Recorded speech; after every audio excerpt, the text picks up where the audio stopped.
Yes, ibihe byiza kuri mwe mudukurikiye aho muri hose, tukaba tugiye kurebera hamwe uburyo imikino yarangiye ejo hashize mu mikino ya Champions League ndetse n'imikino iteganyijwe uyu munsi. Ejo kuwa kabiri rero ku itariki 16 habaye imikino aho Arsenal yatsinze ikipe ya Athletic ibitego 2-0. Ikipe ya R Union SG itsinda ibitego 3-1 by'ikipe ya PSV Eindhoven.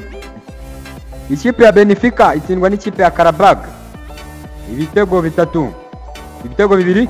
Ikipe ya Juventus inganya n'ikipe ya Dortmund ibitego 4-4. Ikipe ya Madrid cyangwa se Real Madrid itsinda ikipe ya Marseille ibitego 2-1, ndetse ari nako ikipe ya Tottenham yatsindaga ikipe ya Villarreal igitego 1-0.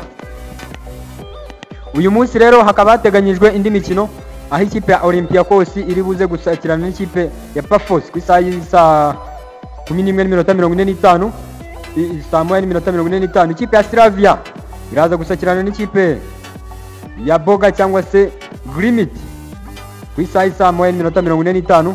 Ku isaha y'isa 3 haramanuka ikipe ya Ajax ayizuze gusakirana n'ikipe ya Inter de Milan. Ikipe ya Bayern Munich iraza kubicakirana n'ikipe ya Chelsea, match ikomeye ya papa. Ikipe ya Liverpool irabisakirana n'ikipe ya Atletico Madrid, hanyuma ikipe ya PSG cyangwa se Paris Saint-Germain ize kubisakirana n'ikipe ya Atalanta. Tukaba tubashimiye mwe mwadukurikiye, wowe utarakanda subscribe ukande like kugira ngo tujye tubana mu makuru menshi agiye atandukanye. Turabakunda neza cyane.